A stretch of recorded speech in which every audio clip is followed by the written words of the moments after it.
allowed 2 questions by you. And yet, mga kasamahan ko rito, bilang respeto sa mga kasamahan ko, they were allowed na 1 to sawa. Dapat maging fair ka, Mr. Chair. Pag sinabi mong 2 questions, 2 minutes talaga, you have to stick with it. You're not being fair, Mr. Chair. I am fair kasi nandito ka sa... No, kasi nung last time, sabi mo sa akin 2 questions lamang. Sabi mo 1 question. Sabi ko, tinitipid mo ako, sabi mo 2 questions. And now, pinapayagan mo kahit na ilang questions. Be fair, Mr. Chair. Teka muna, bago tayo magkaroon ng impression na walang fair dito. Noon, sinabi ko na in the earlier statement na nag-uumpisa tayo noon at kinakailangan nating mabakate ang plenary at exactly 2:15, kaya tayo nagmadali. Kaya naman nasabi ko sa inyo, pasensya na muna. Ngayon, sa dami ng gustong magtanong, kaya binigyan natin ng tigpa 5 minutes ngayon. Kaya lang, I am following a schedule here.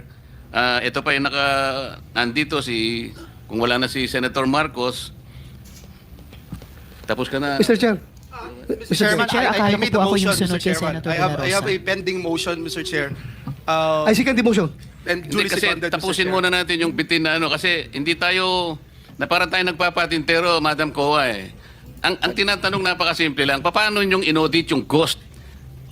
Bago po bayaran ng COA yan, pipirma ang resident auditor.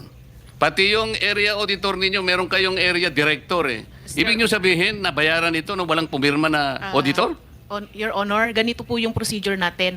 Wala na po tayong pre-audit, kaya po ang nagbabayad ay ang pumipirma na lang po. Wala akong pakialam sa pre-audit. I'm not asking you about the pre-audit. Meron kayong post-audit eh. Yes, Your Ito Honor. nangyari, ghost project eh. Opo. Tapos na tapos pero walang nangyari. Ang tinatanong namin sa'yo, sino ang pumirma? Bago mapirmahan yun, merong certificate of acceptance, merong certificate of completion, pipirma ang resident auditor. Hindi po pipirma ang resident. Anong gagawin ng COA? Post-audit nga lang po. Kaya po... Ano nga yung post-audit? In your charter, Opo. magkaintindihan tayo. Ito yung inyong charter, sample of services listed in COA Citizens Charter. Financial audit, performance audit, compliance audit, fraud audit, special audit, notice of disallowance, notice of charge, notice of suspension. Among these, alin ang aakma doon sa performance ng contract? Opo. Nasaan kayo? Papasok po siya sa compliance, sir. Sus Mariosep, Opo. wala nga compliance eh. Ganito po, Your Honor, marami pong observation ng mga auditors natin pagdating po sa compliance nila sa procurement. Sinong mag-a-avail ng compliance? Hindi Sino pa- yung auditee?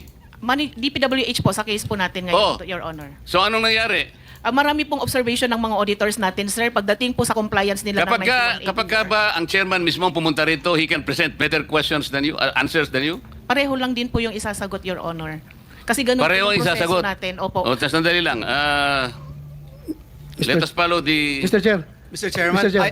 I'm now being tempted to raise a point of order, Mr. Chairman. I made a motion duly seconded, Mr. Chairman, kasi nga kung... to subpoena, Mr. Yeah. Chairman, today, Mr. Chairman. I'm asking it today because they said if that will finish it help us, today. okay. Any second? Second. It was already seconded, Mr. Oh, there's a motion and there's second. The motion is approved. Then let's Thank you, continue Mr. with the questioning. Mr. Chair.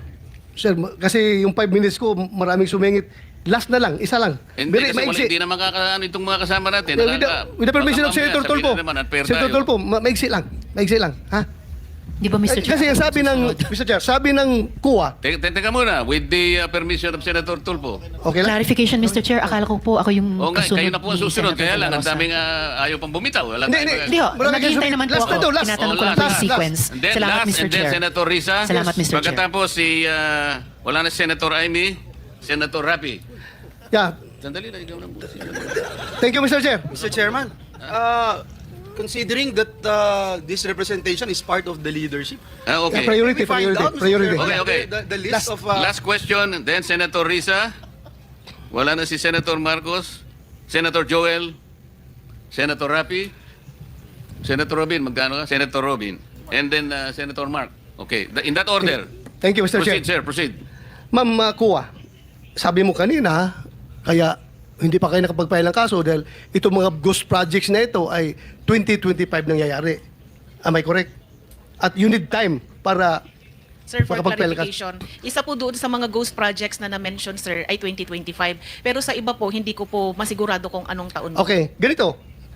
According to COA Annual Audit Report 2023, 2023 ito, it was observed that various infrastructure projects with aggregate cost of 5.716 billion were declared as 100% complete. On the report on publicized government programs, projects, and activities, and project status monitoring reports of DPWH implementing offices despite the deficiencies or defects noted upon actual inspection and validation thereof. Ibig sabihin po, sa regular annual audit ng COA, nakikita na ang mga mali-maling report ng District Engineering Office ng DPWH. So itong mga 2023 na mga problema, wala pa kayo napailan ng kaso nito? Your Honor, yung iba po dyan kasi, kinorek na nung contractor yung mga noted deficiencies. Yung iba naman po, nagbayad na po yung mga persons liable. At doon sa mga nakorek, kahit nakorek po, meron din pong mga pinataw or nakolektang liquidated damages po. So, meaning, wala talaga nakasuhan kasi naayos nila. Naayos nila ito lahat. Kasi 5.716 billion pesos na projects. Sabi, maraming deficiencies. Tapos Po yung wala total- nakasuhan. Yan po yung total contract cost, Your Honor, yung 5.7. Yes. Opo. So wala nakasuhan ito.